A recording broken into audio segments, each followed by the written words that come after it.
everyone. I am just going to wait for a couple of people to get on here. And sorry about the weird lighting. The sun is kind of funny here. Anyway, I just wanted to come on live and give an update this way, just so I don't have to make a whole video later and edit it and everything.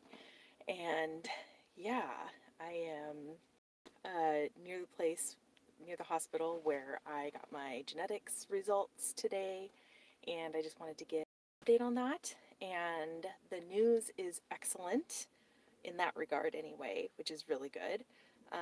They tested me for the BRCA genes, the BRCA genes, and I am negative for both of those, so that is fantastic. And they also tested me for it was a total of 82 genes. It was crazy. And it was like risk for all of these different kinds of cancers, and I was negative for all of them.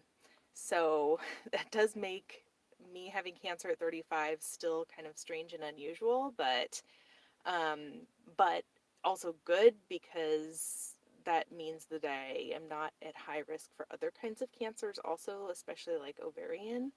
So that's all really positive news. So I just wanted to give an update about that. The gal that I saw today, I love her. She's the one that really put my mind at ease with the second appointment that I had. And so I was really happy that I got to see her again because she's just so fantastic. The team that I've been working with is just amazing. So that's been really good. And she continued to put my mind at ease today.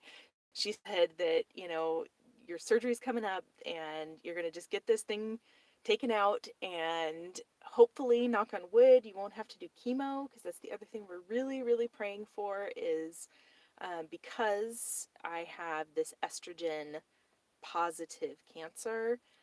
I mentioned this in my last video, but I might be able to. Hello, Michael.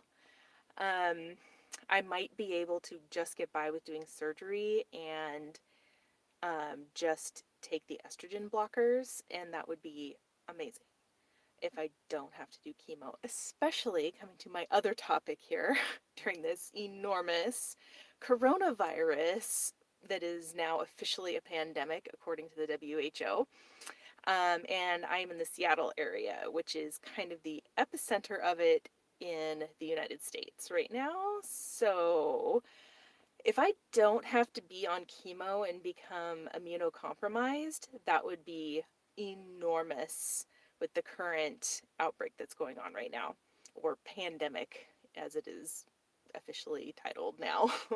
um, so yeah, definitely use prayers that I don't have to do chemo, that they can just get it completely with surgery, that it hasn't spread to the lymph nodes or anything like that, and that I can just manage to get by with surgery and estrogen blockers, because that would just be amazing. Amazing if I don't have to be at risk because of a immune system from chemo. So, yeah, sorry, I'm dropping my phone here. So yeah, it's been crazy with the outbreak here. Everything is closing. Like, nobody that I know has ever seen anything like this in our lifetime. We do think that it is kind of a, sorry, somebody's walking by and it's weird.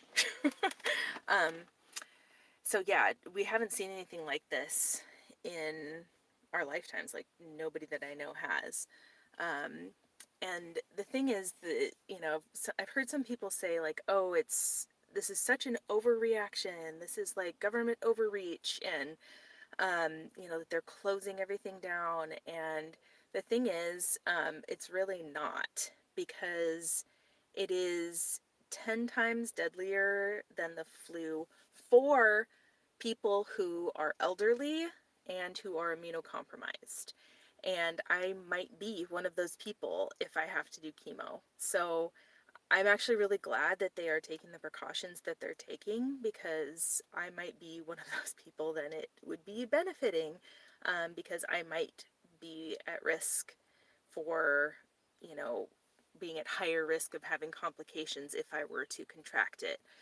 But it's spreading like crazy. And yeah, they actually just announced today that starting on Monday, all schools in King, Snohomish, and Pierce counties. So that's, basically Seattle is King County, and like the Snohomish is north of that, and Pierce County is south of that.